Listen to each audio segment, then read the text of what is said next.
బాగున్నావా వదినా? బాగున్నామమ్మ, రా లోపలికి కూర్చో.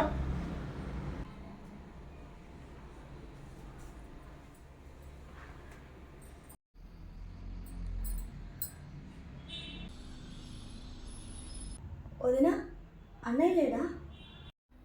మీ అన్నయ్యకేనా, మాకు చెప్పకూడదా? అదేం లేదు వదినా, అన్నయ్య కనపడకపోతేను. విషయం అర్థమైందిలే, ఏంటో చెప్పు. బాబుకి బాగాలేక హాస్పిటల్లో ఉన్నాడు. కొంచెం డబ్బులు అవసరం ఉంది. నేను అనుకున్నా ఇలాంటిది ఏదో ఉంటుందని, నేను ముందే అనుకున్నా.